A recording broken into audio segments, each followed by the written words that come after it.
Ces images d'élus sortis de force du Parlement, pratiquement à la pointe du fusil, a eu l'effet d'un électrochoc. On les a ainsi empêchés de voter contre le report de l'élection présidentielle. Ce coup de force a été plus décrié dans les capitales du monde que les images de manifestants brutalisés. 4 jeunes ont été tués dans les manifestations qui ont suivi l'annonce du report des élections. Cette répression aurait fait plus de 60 morts depuis 2 ans, selon Amnesty International. Ça me fait mal de voir mes frères et tout en train de manifester, d'être parfois maltraités par les forces de l'ordre. Pour la première fois depuis 9 mois, les Sénégalais ont pu manifester samedi sans se faire violemment disperser ou tirer dessus. Ils réclament la tenue d'élections avant la fin du mandat de l'actuel président, le 2 avril.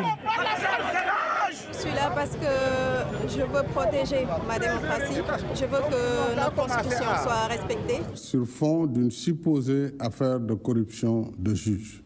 Le 3 février, le président a décrété le report des élections en invoquant la possible corruption de juges du Conseil constitutionnel. 2 semaines plus tard, ces mêmes magistrats annulent le report, le jugeant contraire à la Constitution. Macky Sall s'engage maintenant à respecter la décision de l'instance qu'il disait pourtant potentiellement corrompue.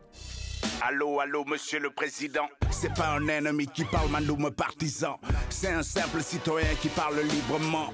Dans cette chanson, le très populaire Didier Awadi dit au président « On a déjà compté trop de morts. Mettons fin aux scènes de guerre. » Pour le rappeur, les manifestations sont essentielles à la démocratie. Quand le peuple s'exprime comme ça, on évite certaines extrêmes de violence, de coups d'État et tout ça.